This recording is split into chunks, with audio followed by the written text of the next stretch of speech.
Good morning student.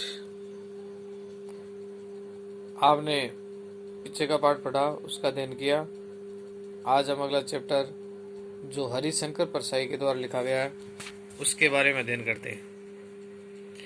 Harishankar Parsai का जन्म 1922 में मध्य प्रदेश के होशंगाबाद जिले के जमानी गांव में हुआ। नागपुर विश्वविद्यालय से एमए करने के बाद कुछ दिनों तक अध्यापन किया।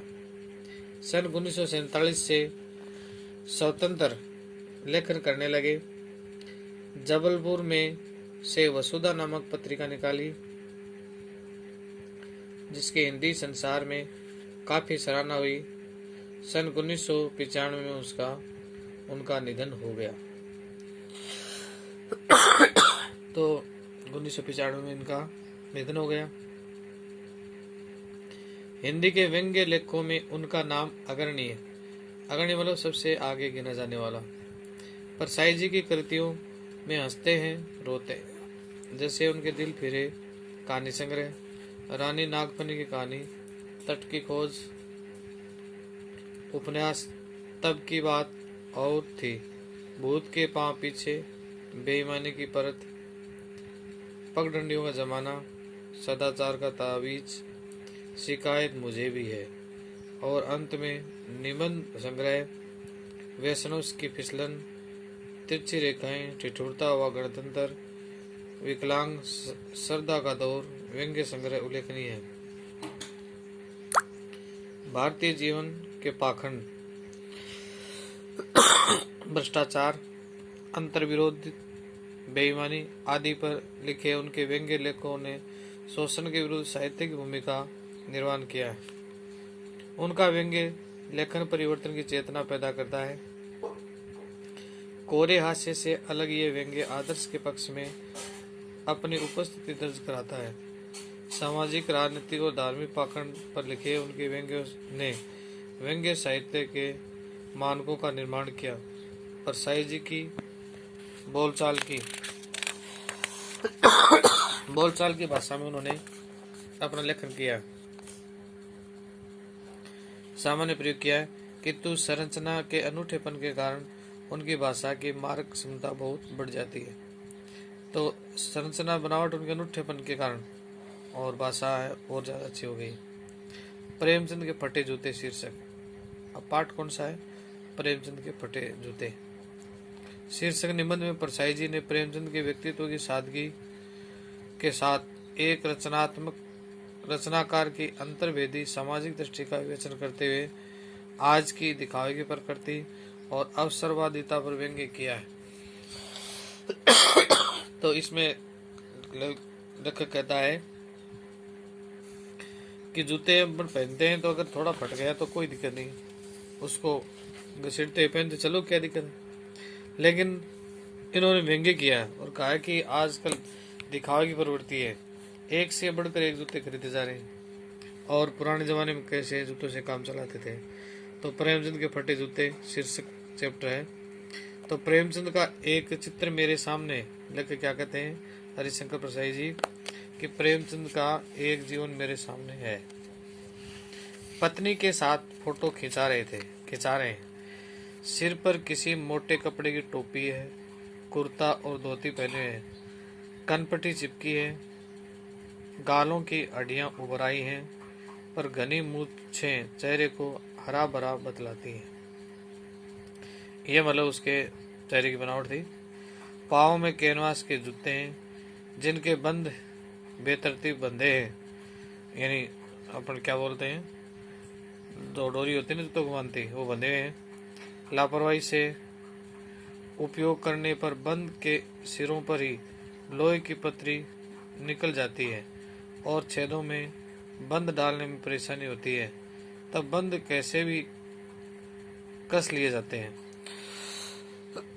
यानी उनमें लोहे की पतरी वो निकली हुई है और बांधने में परेशानी है। दाहिने पांव का जूता ठीक है, मगर बाएं जूते में बड़ा छेद हो गया है, जिसमें से अंगुली बाहर निकल आई है। तो अंगुली क्या है, बाहर आ गई। मेरी दृष्टि इस जूते पर अटक गई। सोचता हूँ फोटो खिंचाने की अगर यह है पोशाक है तो पहनने की कैसी होगी। मतलब फोटो खिंचाने में अगर ऐसी फटे जूते ऐसे पहन के आ गया तो घर में पहनने की तो इससे बेहतर ज्यादा फटी होगी। ऐसा सोचा मैंने। नहीं, इस आदमी की अलग अलग पोशाकें नहीं होंगी, इसमें पोशाकें बदलने का गुण नहीं है। ये विचार भी सही है। ये जैसा है वैसा ही फोटो में खिंच जाता है। मैं चेहरे की तरफ देखता हूँ। क्या तुम्हें मालूम है मेरे साहित्यिक पुरखे की तुम्हारा जूता फट गया है और अंगुली बाहर दिख रही है। क्या तुम्हें इसका जरा भी एहसास नहीं है? जरा लज्जा संकोच और क्षेप नहीं है? क्या तुम इतना भी नहीं जानते कि धोती को थोड़ा नीचे खींच लेने से अंगुली ढक सकती है, मगर फिर भी तुम्हारे चेहरे पर बड़ी बेपरवाही, बड़ा विश्वास है। और फोटोग्राफर ने जब रेडी प्लीज कहा होगा तब परंपरा के अनुसार तुमने मुस्कान लाने की कोशिश की, थोड़े मुस्कुराए होंगे। दर्द के गहरे और क्या बताया कि दर्द के गहरे कुएं के तल में कहीं पड़ी मुस्कान को धीरे धीरे खींचकर ऊपर निकाल रहे होंगे कि बीच में क्लिक करके फोटोग्राफर ने थैंक यू कह दिया गया होगा। विचित्र है ये अधूरी मुस्कान। ये मुस्कान नहीं, इसमें उपहास और व्यंग्य है। ये मुस्कान नहीं, इसमें उपहास किया गया, मजाक किया गया और व्यंग्यात्मक बात है इसमें। आगे है, इस प्रकार ये कैसा आदमी है कि जो खुद के फटे जूते पहने फोटो खिंचा रहे हैं पर किसी पर हंस भी रहा है। फोटो ही खिंचाना था तो ठीक जूते पहन लेते या नहीं खिंचवाते। फोटो नए खिंचाने से क्या बिगड़ता है? शायद पत्नी का आग्रह रहा होगा, इन पत्नी ने निवेदन किया होगा कि तुम अच्छा चल भाई कहकर बैठ गए होंगे। मगर ये कितनी बड़ी ट्रेजेडी है कि आदमी के पास फोटो खिंचाने की भी जूता न हो। मैं तुम्हारी ये फोटो देखते देखते तुम्हारे कलेश को अपने भीतर महसूस करके जैसे रो पड़ना चाहता हूँ, मगर तुम्हारी आंखों का यह तीखा दर्द भरा व्यंग्य मुझे एकदम रोक देता है। तुम फोटो का महत्व नहीं समझते हो तो किसी से फोटो खिंचवाने के लिए जूते मांग लेते।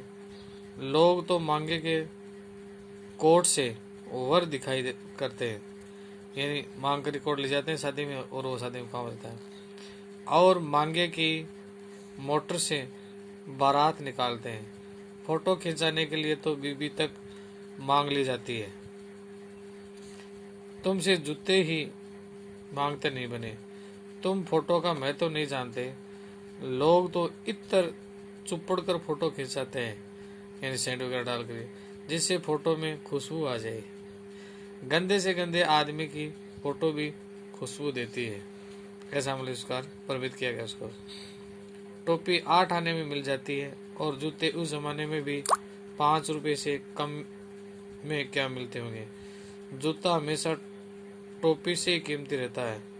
अब तो जूते की कीमत और बढ़ गई है और एक जूते पर 2500 टोपियां न्यौछावर हो जाती हैं, यानी एक जूते बोले 25 टोपी आ सकती हैं। तुम भी जूते और टोपी के अनुपातिक मूल्य के मारे हुए थे।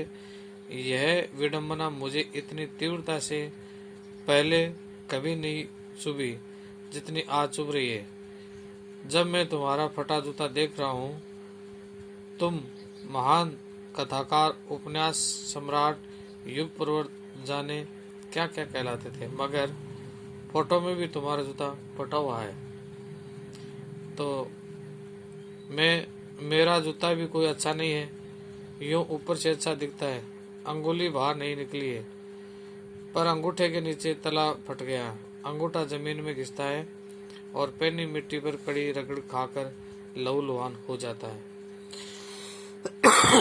पूरा तला गिर जाएगा, पूरा पंजा छिल जाएगा, मगर अंगुली बाहर नहीं दिखेगी। तुम्हारी अंगुली दिखती है पर पांव सुरक्षित है, मेरी अंगुली ढकी है पर पंजा नीचे घिस रहा है। तुम पर्दे का महत्व नहीं जानते, हम पर्दे पर कुर्बान हो रहे हैं। तो इस प्रकार एक दूसरे से के जूते फटे हैं और एक दूसरे के जूतों के बारे में बता रहे हैं। तो बच्चों, आज हम इतना ही पढ़ेंगे, शेष भाग हम कल पढ़ेंगे। तब तक आप इसको रिपीट कीजिए और आने वाली वीडियो का इंतज़ार कीजिए। Thank you.